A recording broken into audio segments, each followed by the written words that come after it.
When people with fixed mindset apt for success over growth, what are they really trying to prove? That they're special, even superior.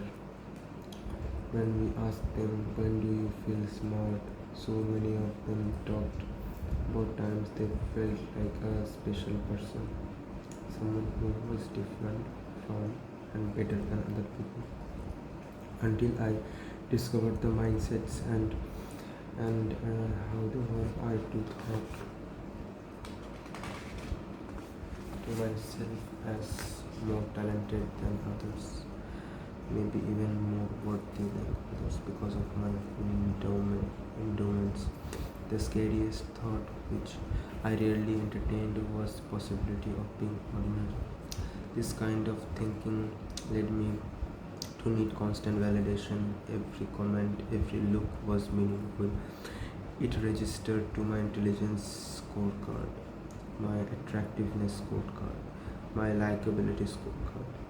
If a day went well, I could bask in my high numbers. If if a day went well, I could pass. One bitter cold winter night, I went to the opera. That night, the opera was everything you hoped for. Everyone stayed until the very end, and not just the end of the opera, but though all the curtains calls. Then we all poured into the streets, and we all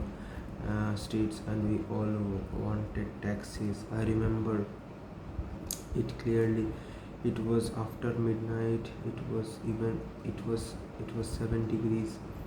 There was a strong wind, and as time went on, I became more and more miserable. There I was, part of undifferentiated crowd. What chance did I have? Suddenly, a taxi pulled up right next to me. The handle of the back door lined up perfectly with my hand, and as I entered, the driver announced, "You were different." I lived on these moments. Not only was I special, the handle back door lined, and the entire driver announced, "You were different." I lived for these moments. Not only was I special, I could be detected from a distance.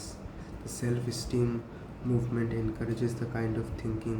The self esteem movement encourages um, this kind of thinking and has even invented devices to help you confirm your superiority. I recently came across an ad for such a product. Two of my friends sent me an illustrated list each year of the top 10 things they didn't get me for Christmas. From January through November, they clip candidate items from catalogs or download them from internet. In December, they select the winners. One of my all-time favorite is the pocket toy, which you fold up and return to your pocket after using this year. My favorite was the I love me mirror, a mirror with I love me in huge capital letters within written across the bottom half.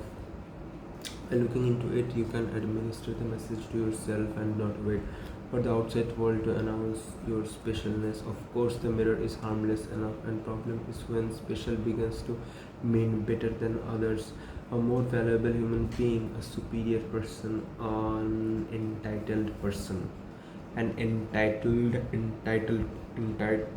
person. Understood.